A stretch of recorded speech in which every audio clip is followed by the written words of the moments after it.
When my husband found out he'd spend the rest of his life in a wheelchair, he tore through the hospital room in a blind rage. This time, I didn't stop him. I simply stood in a safe corner, silently watching him destroy everything. In the end, he had to pay the hospital a hefty compensation, nearly draining all his savings. To save a female colleague who had fallen into the water, my husband, who didn't even know how to swim, leapt in after her. He ended up paralyzed from the waist down. For a decade, I cared for him through everything, cleaning him, staying by his side day and night, until I was completely drained, eventually collapsing and ending up in the hospital. One day, he wheeled himself into my room, his eyes blazing with bitterness and twisted satisfaction. "After all these years of care, my heart still belongs to Savannah," he sneered. "If you die, then maybe I can finally be with her." The machines around me screamed alarms, my body burned with pain, but when I opened my eyes again, I was suddenly back to the moment Savannah fell into the water. "Diana, let me go. If anything happens to Savannah, I'll never forgive you." As I saw Savannah struggling and calling for help, my foggy thoughts cleared. My son stood beside me, glaring with disappointment. "Mom, you always say boys should be brave. So, why won't you let Dad save Aunt Savannah? Aunt Savannah might die. Can't you stop being so jealous for once?" Around us, the crowd whispered sharply, their voices dripping with judgment. "This woman is selfish, stopping her husband from helping someone in danger. Even her son's more sensible than she is. Poor kid having a mother like that. If they waste any more time, she's going to drown." In my previous life, I had firmly stopped Jeremiah from jumping in, and he had raged, beating me publicly. My own son never forgave me, thinking I was heartless. Now, clutching Jeremiah's arm, I pulled out my phone. "Please, you can't go. You don't know how to swim. Think about me and our child. What would happen if you got hurt? Bad luck. Get out of my way." He shoved me aside, shouting, "You're so selfish. You only ever care about yourself. If Savannah dies today, I don't want to live either." Then he plunged into the water. My son cried out, "You're supposed to be the adult, but I'm the one acting more sensibly. If Aunt Savannah dies, I slapped him sharply. "You'll what? Ungrateful brat. Did you forget who gave birth to you? When did kids get to interfere in adult matters? Go away." He froze, but his eyes burned with defiance rather than fear or respect. If he'd been older, I knew he might have hit back. I laughed bitterly, realizing the strange spell Savannah had cast over father and son, so deeply that they no longer recognized their own family. Once Jeremiah hit the water, he realized the terrifying truth. He couldn't swim. He'd always feared water. If it were me drowning, I doubted he'd have dared to jump in at all. "Jeremiah, I knew you wouldn't leave me." Savannah barely had a moment to feel relief before she saw him struggling, choking on murky lake water. "You can't swim? Then why did you jump?" Before he could answer, the cold water flooded his lungs. In panic, he grabbed Savannah's shoulders, pushing her underwater. She clawed at him, her nails slashing his face, leaving deep cuts. They fought, dragging each other beneath the surface, gasping for air. The crowd's earlier criticism turned to shock. "Is he crazy? He can't swim. This will only make it worse." No wonder his wife tried to stop him. He just wanted to be a hero without thinking. Enough sarcasm. "Can anyone swim here? Somebody help them." Only a few elderly people were nearby, barely steady on their feet. If someone stronger had been close, Jeremiah wouldn't have been forced to jump. As they started to sink, my son finally panicked. "Are you just going to stand there and watch Dad and Aunt Savannah drown? Go help them." I looked at him coldly. "Why don't you?" He stomped his foot. "You know I can't swim." Watching Jeremiah bob helplessly, I scoffed. "You don't have to swim to help. Just like your brave, manly dad." My words stunned him, and he paced nervously by the water's edge. "Aunt Savannah, don't be afraid. I'll find a way to save you." I had no patience for this drama. Instead, I bent down to search. From memories of my past life, I knew today Lilith Guerrero from Guerrero Group would stroll here and drop a precious earring, a family heirloom, from her grandfather. She'd offered a $2 million reward for its return. In the past, a child found it buried under a sandcastle. But now, living one more time, I was a step ahead. Soon, I uncovered the sky blue earring and slipped it safely into my pocket. Meanwhile, Jeremiah and Savannah were pulled from the water, collapsing like lifeless fish. Savannah spat angrily at Jeremiah, coughing up dirty water. How stupid can someone be? You almost killed me. If you can't swim, stay on land and watch. What a burden. My son gently draped my sun jacket over Savannah's shoulders. Please don't be mad, Aunt Savannah. You have to understand how Dad felt. He was terrified for you. Even though he can't swim, he still jumped. That shows how much you mean to him. Savannah, exhausted and furious, shot him a glare and stormed off. Only after she disappeared did my son look away. Dad, Aunt Savannah's gone. Stop pretending. Dad? Dad. No matter how loudly he called, Jeremiah's eyes stayed closed. His belly was swollen, water leaking from his mouth. Mom, come see. What's wrong with Dad? With no one else, my son turned to me. It's nothing, I said flatly. He's probably just asleep. Really? He seemed unsure, but someone nearby had already called an ambulance. When Jeremiah was placed on the stretcher, he stirred. Saw Savannah, still calling her name, unaware he would never walk again. I spoke softly. She's fine. She went home on her own. Only then did Jeremiah seem to relax, eyes closing as if all worries were gone. As the ambulance left, my son asked, Aren't you going to the hospital with Dad? I glanced around. More people were arriving, all searching for the earring. Lilith would show up soon. No time. No time? His eyes widened, disbelieving. He's your husband. How can you be so heartless? And today he acted brave, like a real hero.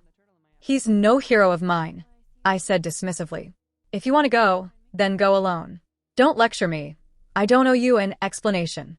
My son opened his mouth to argue, but remembering the slap earlier, he fell silent. Minutes later, a crowd poured in from all directions. Lilith arrived, flanked by bodyguards, her face tight with worry. Whoever finds my earring, I'll transfer 2 million immediately. Please help me. The crowd scattered, frantic in their search. Lilith and her guards joined in. I approached her calmly and held out the earring I'd found. Miss Guerrero, I picked this up a moment ago. I'm not sure if it's yours. Her eyes widened, disbelief melting into joy, then tears spilled down her cheeks. It's mine, my grandfather's heirloom. I thought I'd lost it forever. Voices grumbled from the crowd. Great, she found it too fast. Just our luck. 2 million gone. I was counting on that money for my mortgage. Looks like luck's not on our side today. Let's get out of here. Lilith composed herself, then grabbed my hand, eyes shining. Thank you so much. Give me your bank details. I want to pay you right now. I smiled and shook my head. I don't want the money. Her disbelief was obvious. 2 million. Are you sure? I nodded firmly. If I accepted that money, Jeremiah's family would cling to it forever like leeches. I didn't want that. Better to use this moment to change my life completely. I just want a job, Miss Guerrero, a chance to prove myself. Her expression shifted, cautious but considering. All right. But don't expect special treatment because of the earring, okay? I understand, I replied.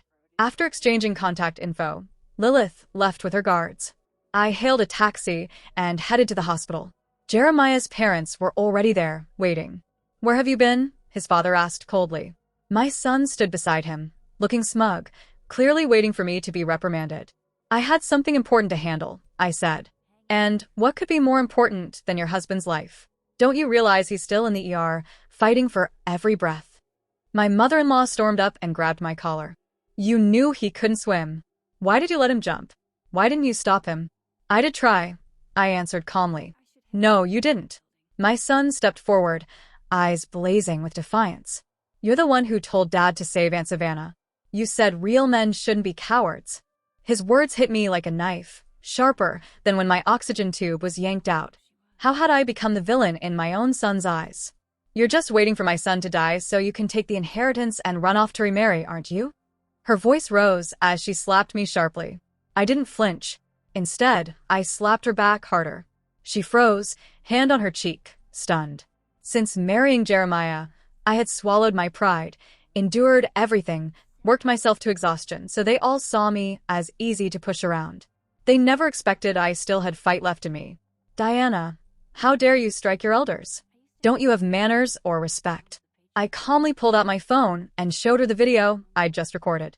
Elders should be more reasonable. Living longer doesn't mean you can act without limits. My father-in-law, to his credit, stayed composed. He took the phone and watched.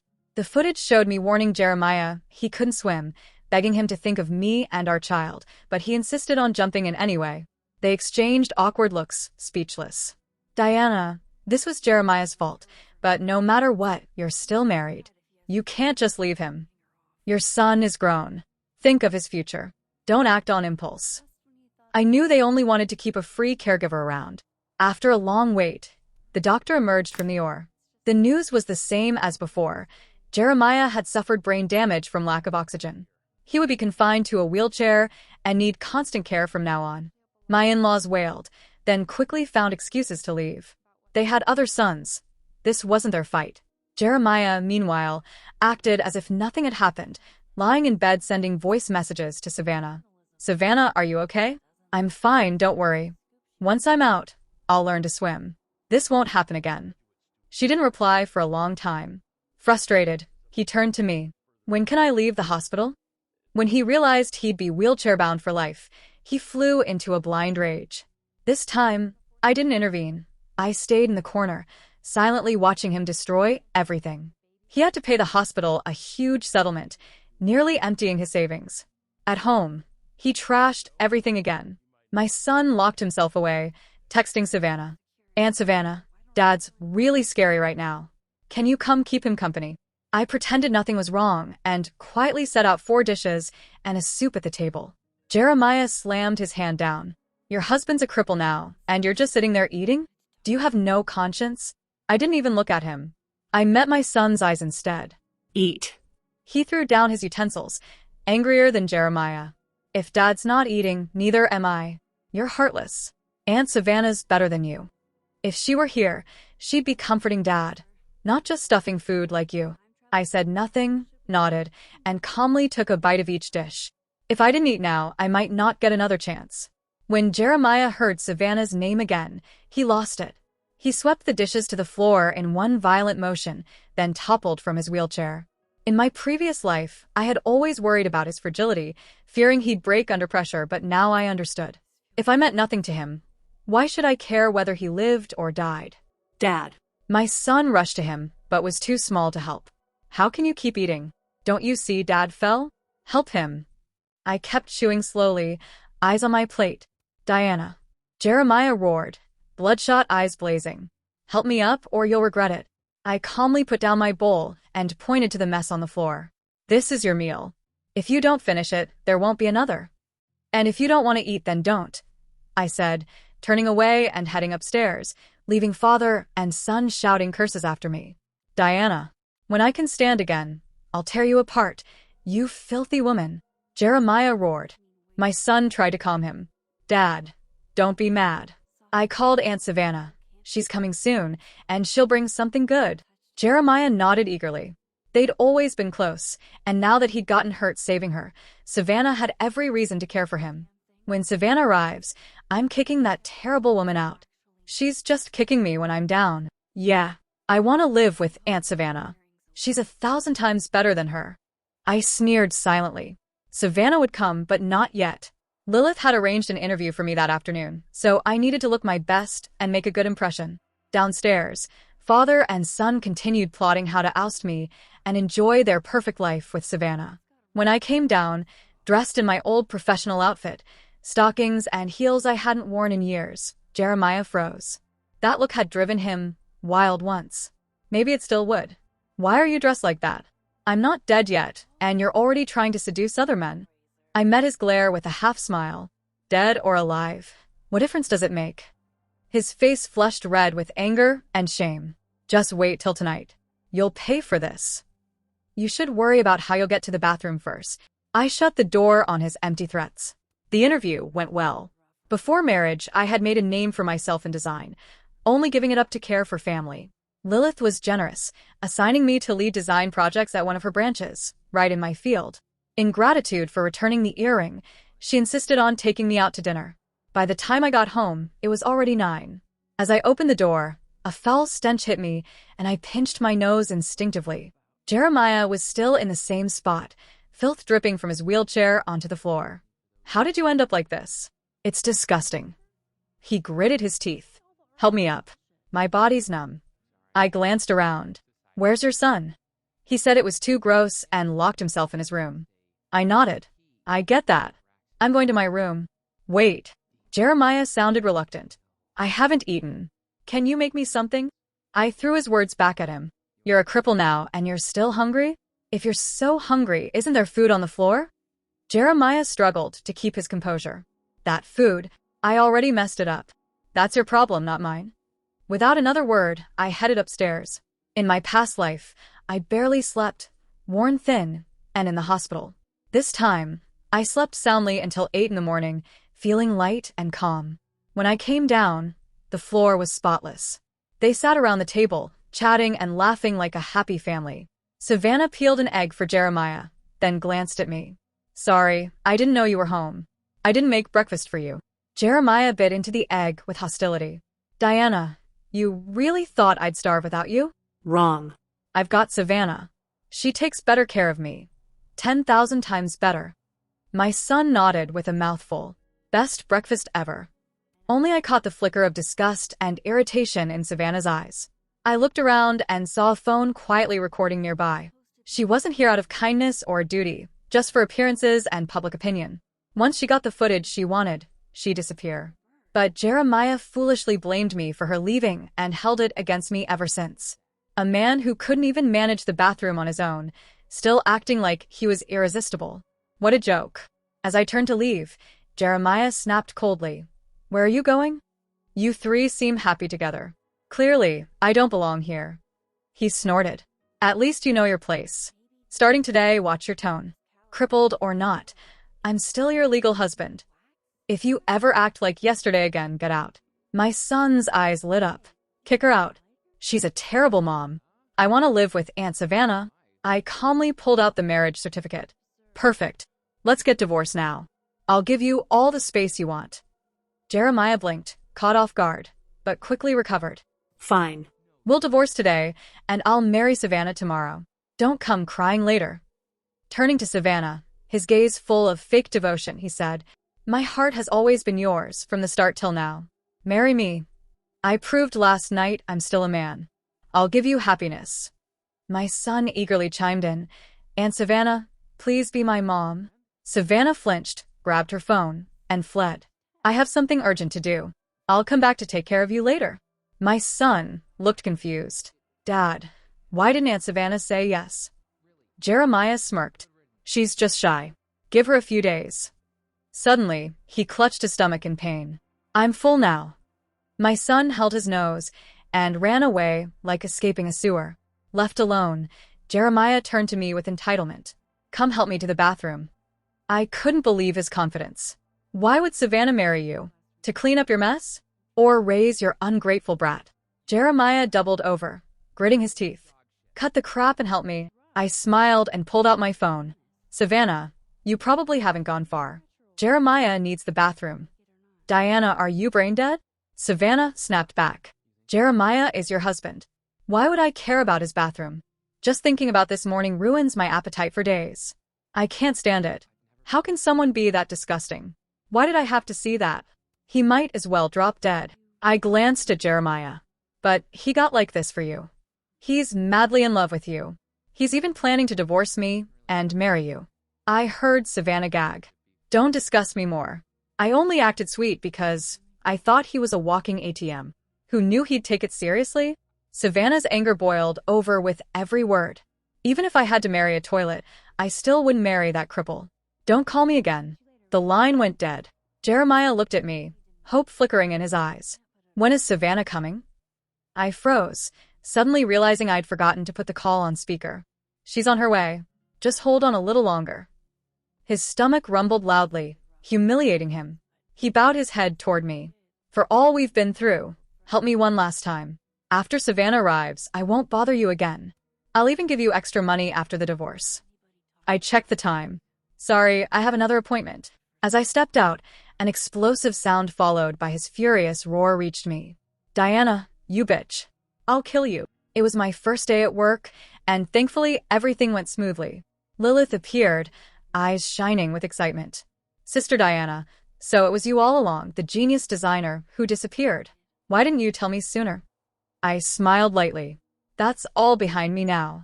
She couldn't hide her joy. I hit the jackpot this time. From today, you'll have a company car and driver. I hope you'll shine as brightly as before. You've got this. Inside, I vowed silently, I will, no doubt.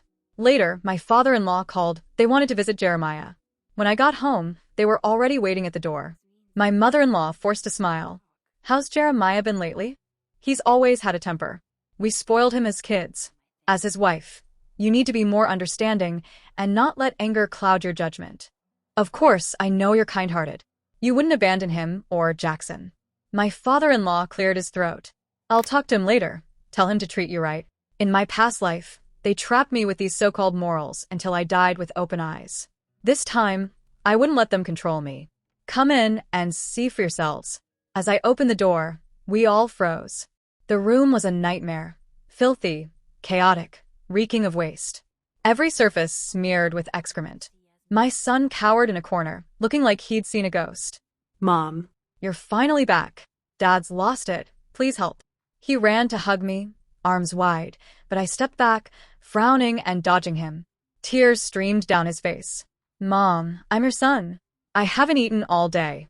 Are you going to ignore me too? Jeremiah, still facing the wall, let out a slow, eerie laugh. Diana, you really are heartless. Trying to starve your own husband to death. If I can't have peace, then none of you will either. Suddenly, he spun around, clutching a kitchen knife tightly. Just as he raised it to strike, his eyes landed on his stunned parents. Dad, Mom. My mother-in-law opened her mouth to speak, but was silent. Instead, she turned to me. Diana, no matter how busy you are, meals must be cooked. Otherwise, Jeremiah and Jackson will starve. I nodded calmly. You're right. There's rice and flour in the kitchen. Please cook. She fell silent, expression stiff. My father-in-law frowned. If you don't have time, at least hire someone. People can't live without food. I nodded again, spreading my hands. Your son used every cent here to pay the hospital bills. You both have pensions. Shouldn't you hire help to care for him? My father-in-law was speechless. My mother-in-law gave a dry, awkward laugh. Your younger brother-in-law still isn't married. We spent everything helping him buy a house. Suddenly, it all clicked. So neither of you want to spend money or lift a finger. You just wag your tongues and expect me to be your free, full-time caregiver? My mother-in-law rushed over, grabbing my hand with forced warmth. That's not what we meant. As the saying goes, a couple joined is like birds sharing a branch. No, wait. A day as husband and wife equals 100 days of kindness. Now that my son's in trouble, as his mother, I'm begging you to take care of him. It was probably the first time that loud, unreasonable woman had bowed her head and spoken so softly. Jeremiah felt humiliated. Mom, stop begging her. If she won't care for me, there are plenty of women who will. I'm divorcing her tomorrow and bringing home a new daughter-in-law. My father-in-law shook his head, disappointed. Your brain must be soaked with lake water. My mother-in-law hesitated to come closer. The stench and filth were too much. Son, don't say that. Diana is a good daughter-in-law. Marrying her was a blessing. You should treasure her. Just as Jeremiah was about to reply, Savannah walked in, arms loaded with takeout bags. Oh, Uncle, Auntie, you're here too. She greeted them sweetly, then placed her phone on the table, perfectly angled. Jeremiah, Jackson, sorry I'm late. Busy day, but I brought food. You didn't go hungry, did you? Aunt Savannah. I was starving. My son leapt into her arms, then pointed angrily at me. She didn't care if Dad and I lived or died. She left us to starve all day. Dad went crazy because of her. Savannah's eyes widened in disbelief. Sister Diana, is what Jackson said true? No matter what, he's still your son. How could a mother be so heartless? Then she glanced around, frowning. And how did the house get this filthy? Let's eat first. I'll clean up afterward. She unpacked the food as my in-laws watched, nodding with approval. Mom, Dad, didn't I tell you? Your son still got it. He lost one twisted branch, but gained a whole forest. Savannah turned to Jeremiah gently. Don't get too emotional. It's bad for your recovery. Exactly. My father-in-law nodded eagerly. There aren't many women as loyal and kind as her. Our son got lucky this time. My mother-in-law threw me a cold glance. Look at her, then look at you. Aren't you ashamed? You're both women, but she's worth 10 of you. As long as the family's peaceful and the couple's in love, that's what matters more than money. Why can't you see that? Jeremiah and my son ignored the stench and devoured the food like starving wolves. This is life. This is what it means to be a real man. Diana, I'm divorcing you for real this time. I'm marrying Savannah. Savannah paused, mopping the floor, but said nothing. My son gnawed on a chicken leg. Yeah. Divorce her. Without Aunt Savannah, we'd be dead from hunger. My father-in-law sighed. Don't blame my son for being heartless. To be honest, you've gone too far. My mother-in-law sneered sarcastically. Don't think you're irreplaceable. Jeremiah, now that someone's here to care for you, your father and I can relax. We're going home. To them, it didn't matter who took care of him, me, Savannah, anyone, as long as they weren't stuck with the burden. Take care, Uncle and Auntie. Mom, Dad, don't worry about me. Then Jeremiah snapped at me. We're divorced now. What right do you have to still be here? Just as my in-laws left, Savannah suddenly threw down the broom and pinched her nose in disgust. God, is this even fit for humans? And you two actually sat here eating like it was nothing? Jeremiah and my son froze. Savannah, what did you just say? She grew more furious. Are you even human? Sitting in this filth, eating like it's a gourmet feast. What's the difference between you and maggots crawling in a public toilet? Don't mention food. Just looking at this mess makes me want to puke. My son blinked, confused. Aunt Savannah. She quickly cut him off, her face twisted in revulsion. Don't ever call me that again. The sound alone makes me sick. Who raised you to talk like that? But then again, with your upbringing, I'm not surprised. My son's lips trembled, tears welling up. In the past, whenever he called her Aunt Savannah, she'd spoil him endlessly. But this time it was different. Jeremiah, humiliated, grabbed the takeout bags and threw them to the floor. Screw it. I'm not eating anymore. Savannah shot him a cold look, like he was a fool. Eat or don't, who cares? Less food means less waste and less stink. Honestly, that's a win. Jeremiah stared at her, stunned. From the moment he met Savannah, he'd thought she was kind and considerate, unlike other women. Now, it was clear he was completely wrong. Savannah, what about our marriage? She scoffed. If you were me, would you marry a cripple who can't even manage the bathroom alone? Jeremiah, are you stupid? I was just messing with you.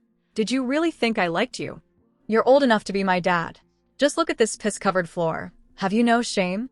Jeremiah slammed the table. Ungrateful bitch. Don't forget, I ended up like this saving you. Savannah rolled her eyes. You call that saving? I'm embarrassed for you. Let's be real. If it weren't for my looks and body, would you have jumped in at all? Jeremiah trembled with rage. I should have let you drown, you bitch. Say what you want, Savannah said coolly, but don't expect to see me again. You and your brat can rot in this cesspit. With that, she turned and walked out without looking back. Jeremiah slumped over the table, sobbing. My son cried too, still gnawing on his chicken leg. I quietly packed my things. I didn't take anything valuable. It's all left for you and Jackson. Jeremiah's eyes filled with tears. You're leaving me too, Diana? I smiled faintly. Don't play the pity card. Weren't you the one screaming for a divorce? He screamed like a madman. I won't divorce you. Don't think about it. Even if I die, I'll come back to haunt you. Aya. I nodded slightly. Tell that to the lawyer. Just as I reached the door, Jackson rushed over and grabbed my suitcase, eyes full of helpless fear. Mom, please don't go. I'm scared. Dad's terrifying like this. I can't sleep at night. I yanked the suitcase back. If you can't sleep, think about how you treated me and how I treated you. No mother is truly heartless to her own child. I carried him for 10 months. He was my flesh and blood. But like Jeremiah, he was rotten to the core. No matter how much I gave, it was wasted. After leaving Jeremiah behind, I threw myself into work. In no time, I helped the company win 2 international trophies. With applause came respect. With respect came financial freedom. Lilith rewarded me with a villa and often gave me days off to go out and find inspiration. With time and money, I traveled the world, visiting places I once longed for but never saw. Wherever I went, I loved capturing photos of landscapes, food, faces, and festivals. I wanted to show those lurking in the shadows. Without you, my life only shines brighter. One day, waiting in Sweden for the Northern Lights, I got a call from Jeremiah. His speech was slurred. He must have been drunk. Diana, come back to me, okay? Even if I have nothing now, I truly love you. My son, and I can't live without you. Life without you, it's unbearable, even for a day. These past few nights, I've had the same dream, where I wasn't even human. You worked so hard taking care of me, yet all I did was think about another woman. I even pulled out your oxygen tube. I'm worse than an animal. Please come back. Give me a chance to make things right, will you? I kept my eyes on the sky, not daring to blink. At last, a breathtaking green aurora rippled across the darkness. The lights are here. I'm hanging up. Jeremiah didn't respond in time. What? I ended the call without hesitation. The Nordic winter bit into my skin, but I twirled in the snow, laughing through tears shimmering in my eyes. Later, with a lawyer friend's help, I secured the divorce certificate.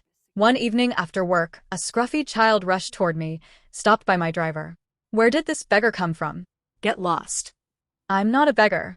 I'm my mom's son. That was the last time I saw my son. He had grown taller, thinner. I heard he'd even learned to cook. The same boy who once refused to eat without being spoon-fed had learned to care for others. My former mother-in-law was right. No one is truly irreplaceable. I handed him a bank card. This is the last bit of care from me. Don't waste it. He clutched the card tightly, sobbing uncontrollably. Then, does that mean I'm a child without a mother now? This was your choice. I got into the car and left without looking back. Years passed. Lilith and I became inseparable friends, sharing everything. One evening at dinner, she smiled mysteriously. President Lawrence from Hirono Group asked me to set him up with you. So, should I say yes or should I say yes? Sis, you're incredible. Aren't you thinking of marrying again? Not even considering it. I gazed at the thousands of twinkling city lights outside. Being alone felt wonderful. Truly wonderful.